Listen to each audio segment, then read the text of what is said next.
There's a brand new company that allows you to shoot a scene and then move your camera around in 3D space with photorealistic video quality.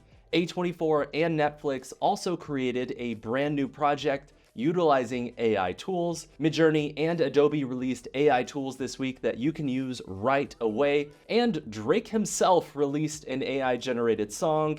I gotta say, we are living in a wild timeline. This is your AI film news of the week.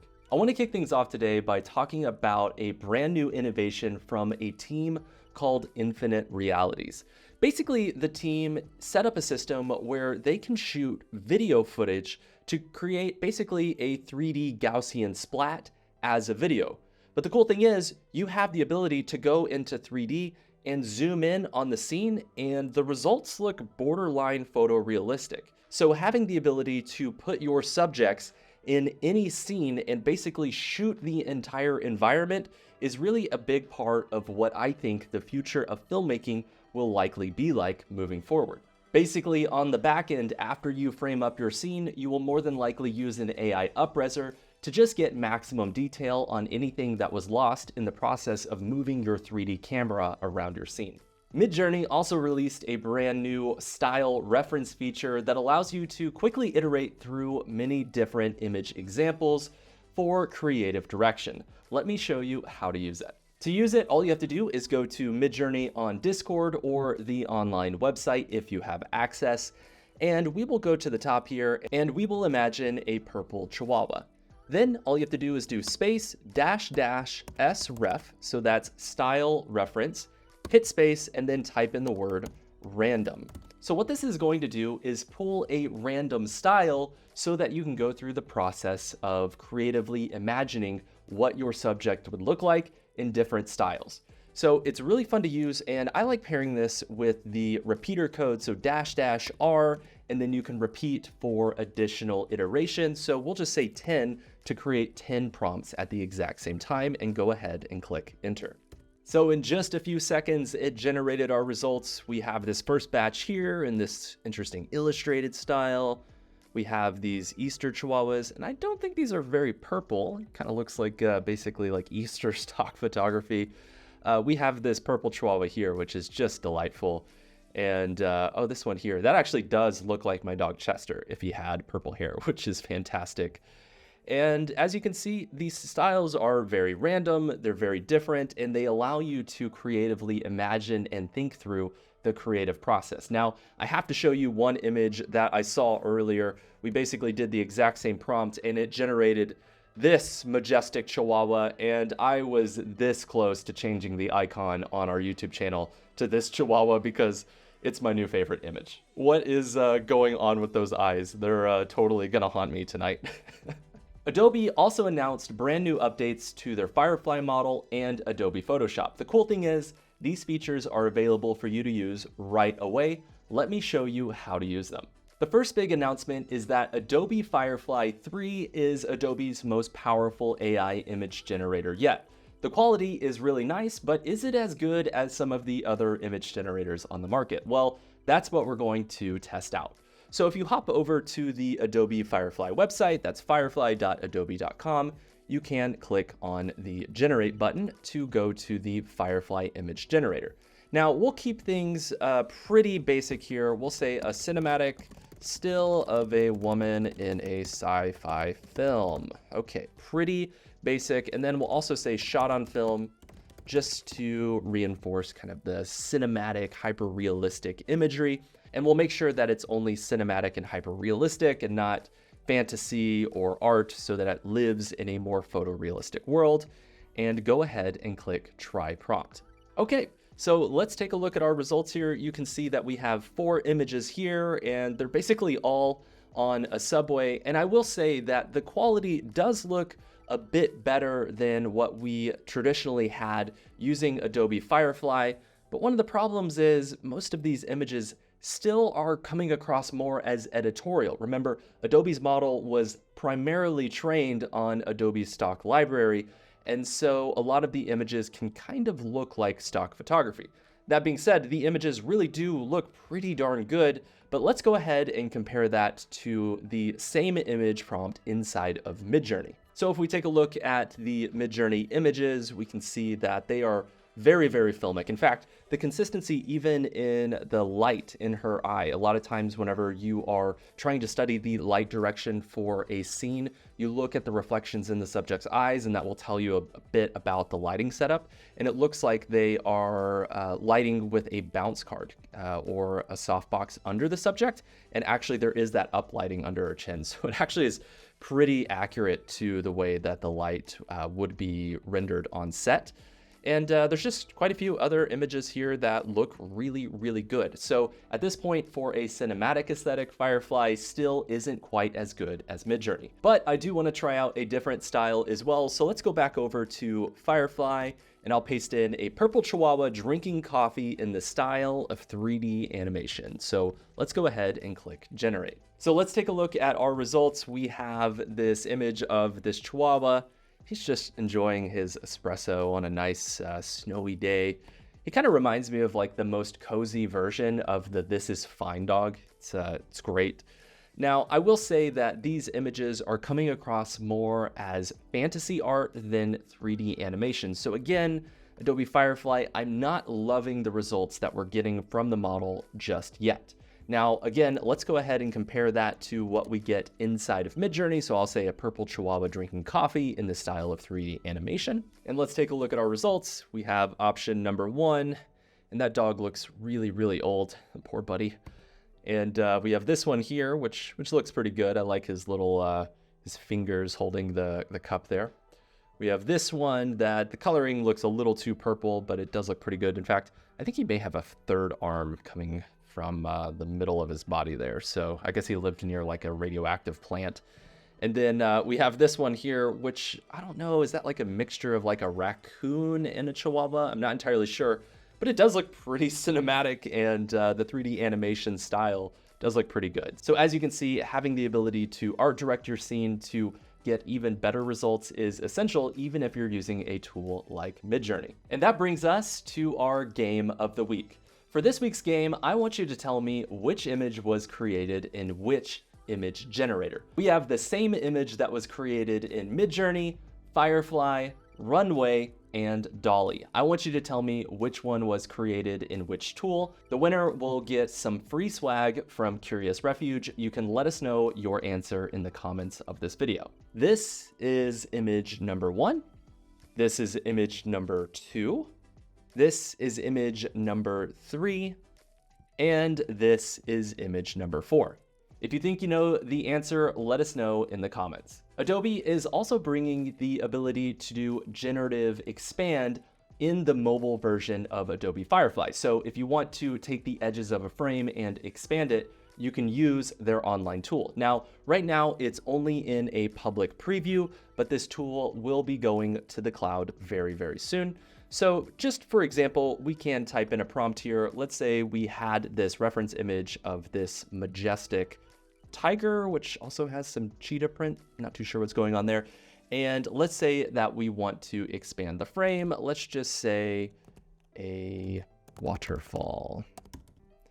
And go ahead and click generate. And in just a few seconds, it generated our result. Option 1 looks terrible. Option 3 looks pretty bad. And option 4, I think in the background there, it could be argued that that is an out of focus waterfall. So I'll give Adobe Firefly the point here.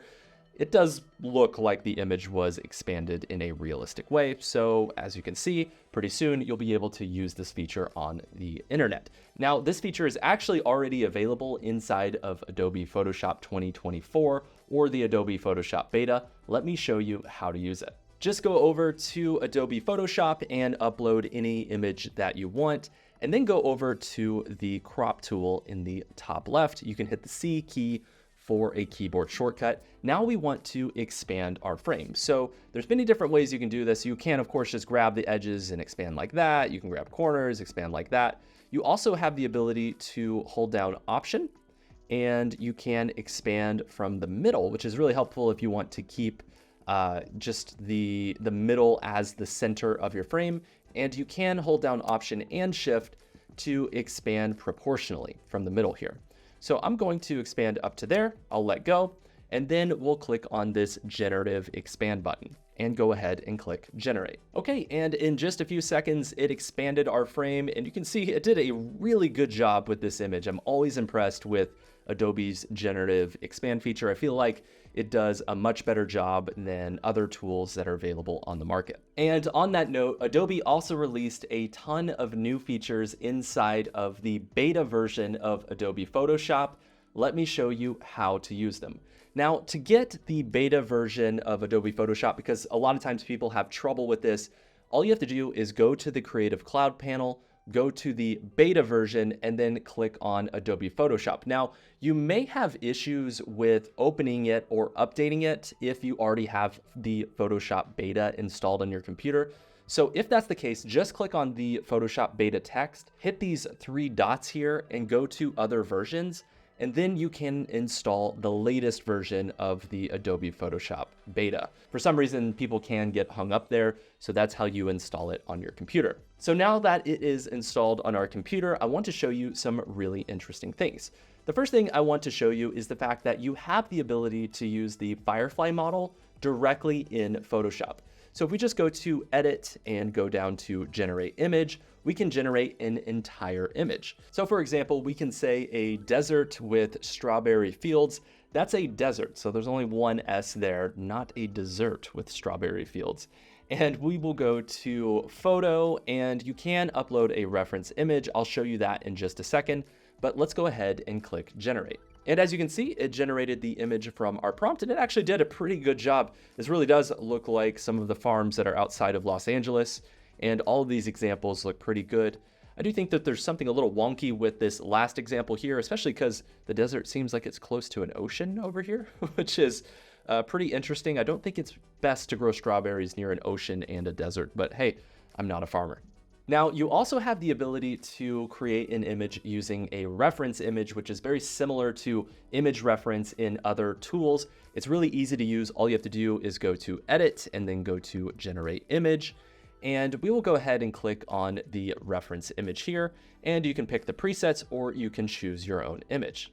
For our example, we will use this image of this plant on a red background, and we will go ahead and click Open. And I actually want to change this up to where it is a coffee cup with a plant on a red background. So that's what we'll prompt for. You can, of course, go in and set it as a photo. You can add in effects if you want, but I'll just keep this as a default and go ahead and click Generate. And after a few seconds, it created the image, and I gotta say, it looks really great. I think it did a great job at combining the reference image with the final image result here.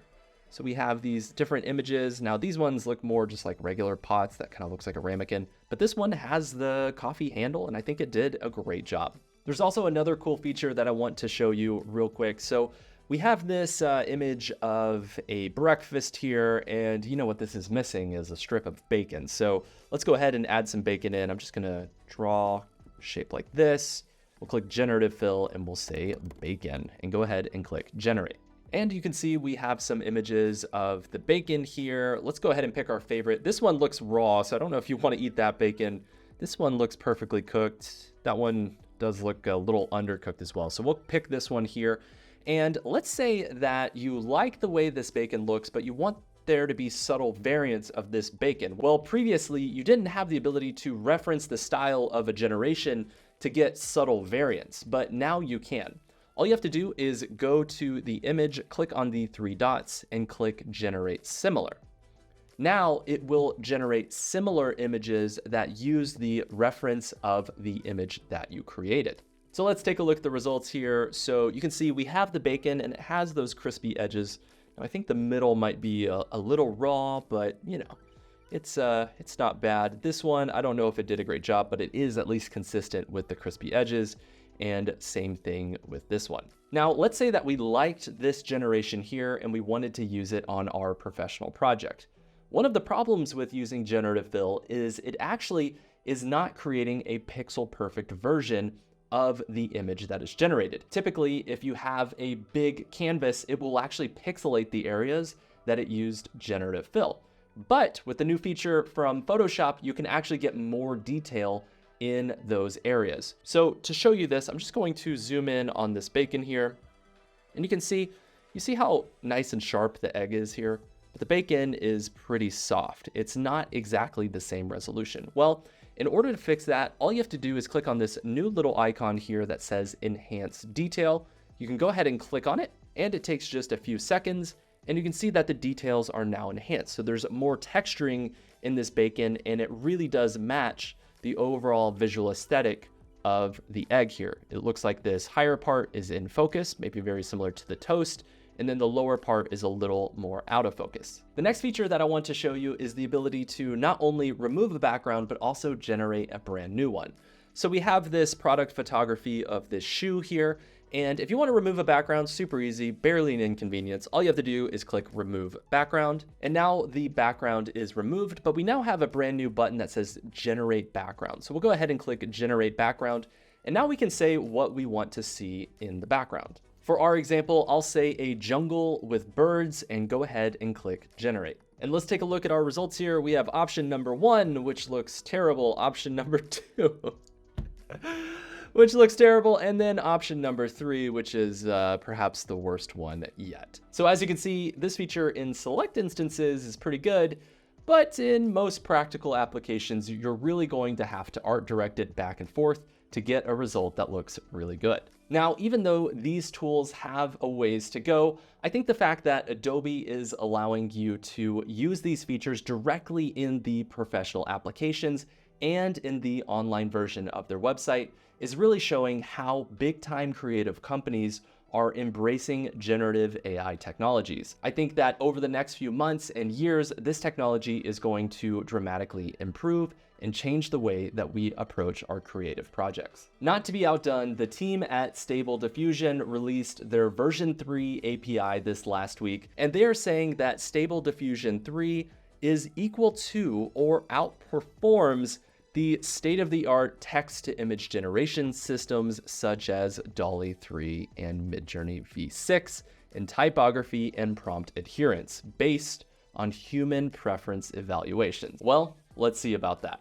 Our first comparison here, we have Stable Diffusion 3 on the left and Midjourney on the right. The prompt was a portrait of a photograph of an anthropomorphic tortoise seated on a New York City subway train.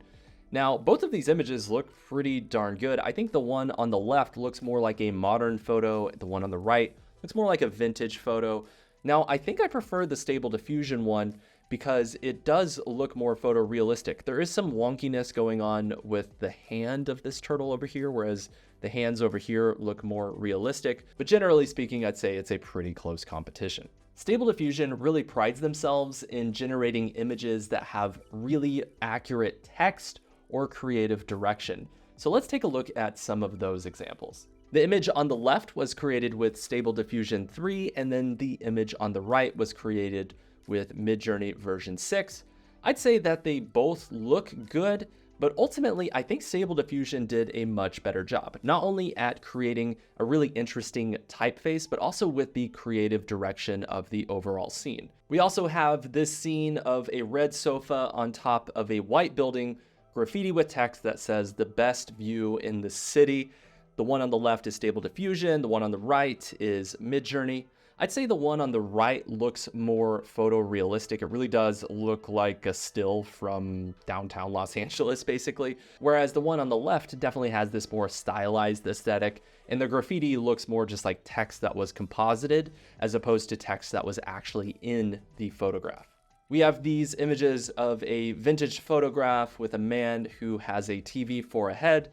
I'd say that it's basically a tie. The one on the left was a little more accurate with the pastel color grading aesthetic, whereas the one on the right has a few more details that make it seem a little more realistic, but it's pretty darn close. And then finally, we have this image of a box where it was prompted to say, they say it's not good to think in here.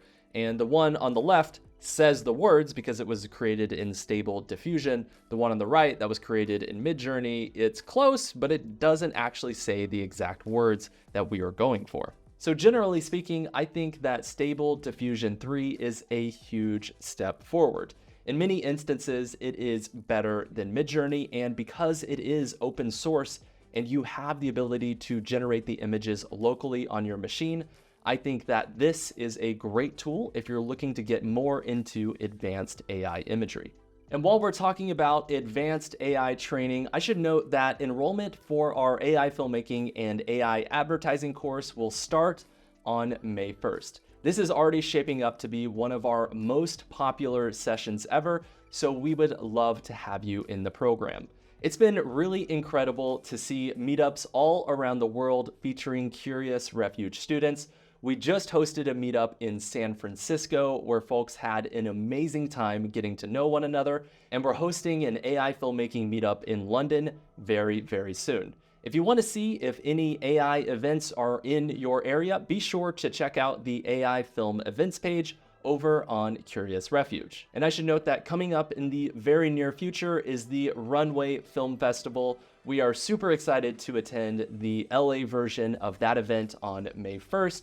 There's also the New York Festival that will happen on May 9th. You can check out their website to see if any tickets are still available. It was also a big week for the use of artificial intelligence on big Hollywood projects. The first big news comes from Netflix, where they released a documentary called What Jennifer Did. Now, most people watched it and didn't notice anything strange, but a few people saw the documentary and felt like some of the details looked off. Her ear kind of looks a little weird in some of the scenes, and there's a scene where she is giving a peace sign and she's kind of missing a finger, and some of the elements inside of the image look a little off. What probably happened is they dropped a low-res photo inside of Magnific. For example, this is an image of Jennifer Pan, and basically they probably used the upreser and it resulted in an image that looks like this. You can see that it kind of looks like the original image, but there are definitely things changed.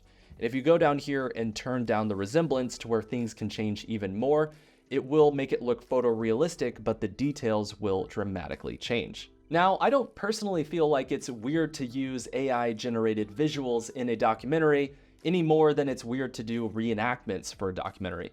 What's weird is if you don't tell people or imply that you used AI-generated imagery in that documentary when you're trying to make it seem like it was a real asset. So I think it's really important for documentarians to just let people know that there are AI-generated images that are inside of the documentary whenever people are watching the project. Next up, A24 used AI to create some movie posters for Alex Garland's new Civil War film. The movie posters are actually pretty cool, and of course people started choosing sides, they started arguing, and oh yeah, this is definitely a marketing stunt.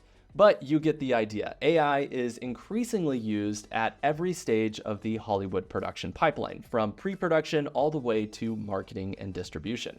We also have a really interesting story coming from TCL, the people that make televisions. They actually came out with their own TV Plus platform that is really billing itself as one of the first AI studios in the world. They created a trailer for an AI-generated rom-com. You can find a link to the trailer below this video, but it is really interesting to think that a major company is investing so heavily in exploring AI-generated content. Because most major studios are unwilling to press too heavily into AI-generated content, companies like TCL are coming in with their own service. And speaking of AI-generated films, I want to let you know that we just launched the world's first AI film trailer competition.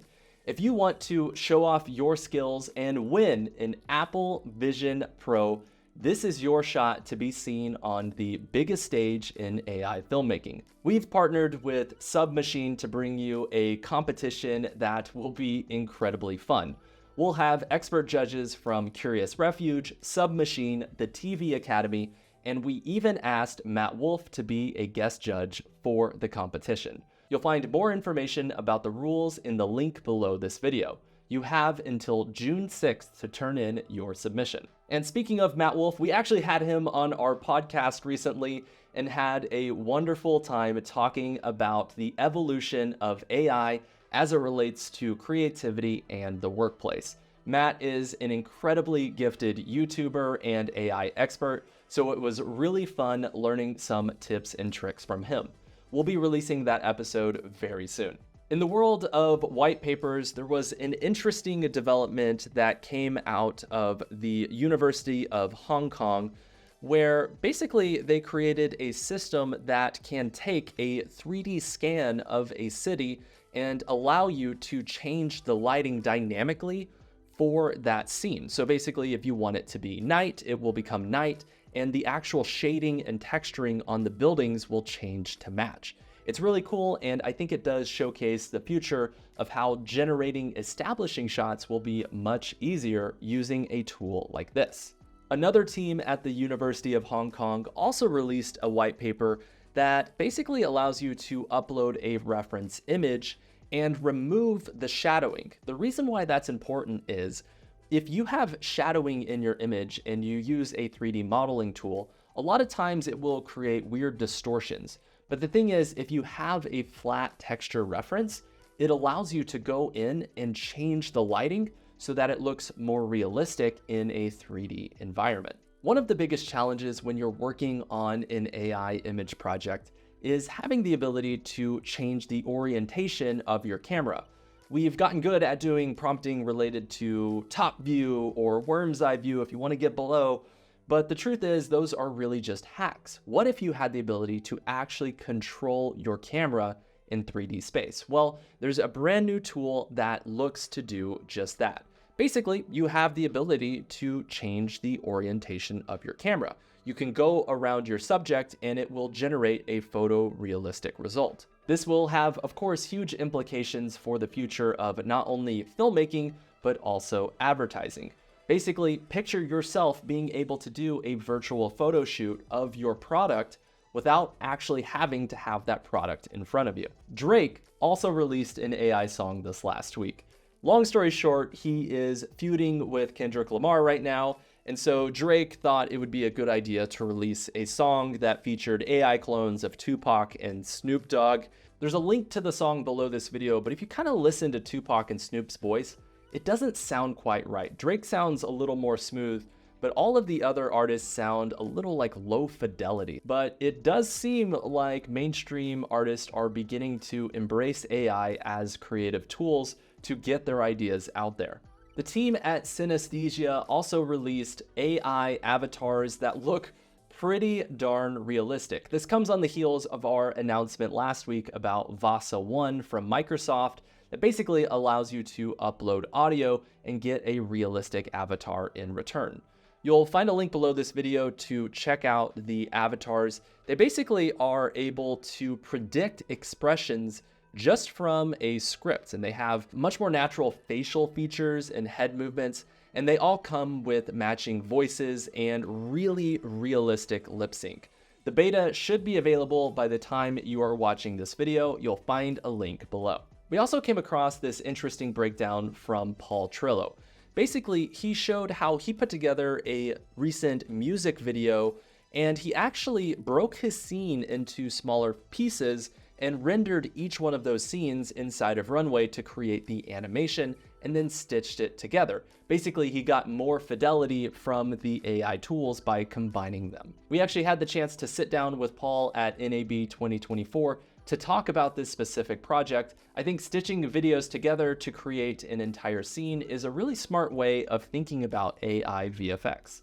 And that brings us to our AI films of the week. Speaking of Paul Trillo, we're going to take a look at his project that he created using Sora for TED. Basically, the video is a fly-through virtual experience where you go through all sorts of really interesting worlds, from laboratories to farms, and the VFX look really, really breathtaking. I think it's really interesting to see large organizations like TED embrace AI, not only for their marketing, but also they just released an AI podcast with our friend Bilal. You should check it out. It's going to be an amazing podcast. Our next project comes from Ryan Vellon, who put together a short film about the loneliest man in the world. Basically, it's all about an astronaut that gets stranded in space, and I think Ryan did a really good job at working around the limitations of AI. I think there's really beautiful shot selection, great movement, and the sound design is on point. So fantastic job on this project, Ryan. And then finally, the last film that I want to showcase is Max the Robot from Dave Clark, who's the instructor of our AI advertising course. It's basically a 1950s sitcom about a boy who's a robot, and it has great curation, and let's just say that things end poorly. Thank you so much for watching this week's episode of AI Film News. Of course, you can subscribe here on YouTube to get the latest AI tutorials and news directly here on the platform. You can subscribe to our newsletter to get AI film news sent directly to your inbox. Again, be sure to check out our AI film competition page to get more information about how to enter that competition. Thank you so much for watching. We'll see you in the next episode.